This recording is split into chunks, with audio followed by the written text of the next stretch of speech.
नमस्कार,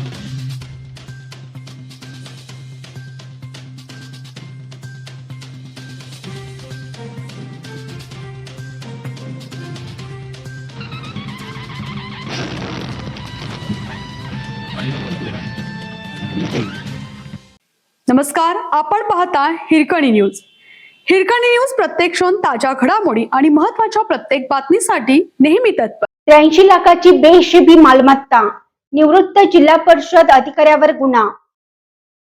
उत्पन्नाच्या ज्ञात स्रोतापेक्षा अधिक मालमत्ता जमा केल्याप्रकरणी सांगली जिल्हा परिषदचे निवृत्त कनिष्ठ लेखा अधिकारी अण्णासाहेब मलगोंडा पाटील आणि त्यांच्या पत्नी अंजली अण्णासाहेब पाटील यांच्या विरुद्ध लाचलुचपत प्रतिबंधक विभागाने एसीबी कारवाई करत गुन्हा दाखल केला आहे.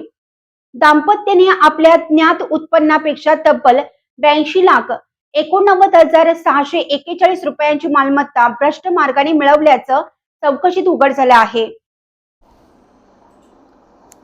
दाम्पत्याने आपल्या ज्ञात उत्पन्नापेक्षा तब्बल 82,89,641 रुपयांची मालमत्ता भ्रष्ट मार्गाने मिळवल्याचं चौकशीत उघड झालं आहे. संशयित अण्णासाहेब पाटील वय वर्ष 65 हे सांगली जिल्हा परिषदेत वर्ग 3 चे कनिष्ठ लेखा अधिकारी म्हणून कार्यरत होते. त्यांनी उत्पन्नाच्या स्रोतापेक्षा अधिक रक्कम पतसंस्थेत गुंतवणूक केल्याबाबत व आयकर नियमांचं उल्लंघन केल्याबाबत लाचलुचपत प्रतिबंधक विभागाकडे 18 ऑगस्ट 2018 रोजी तक्रार अर्ज आला होता. या अर्जाच्या अनुषंगाने एसीबीच्या वतीनं त्यांची चौकशी करण्यात आली. कालावधी दरम्यान अण्णासाहेब पाटील व त्यांच्या पत्नी अंजली पाटील वय वर्ष 60 राहणार सरस्वती नगर विश्रामबाग सांगली यांनी मालमत्ता भ्रष्ट मार्गाने जमवल्याचे निष्पन्न झाले. पोलीस निरीक्षक योगेश रमेश चव्हाण यांनी तक्रार दाखल केली आहे.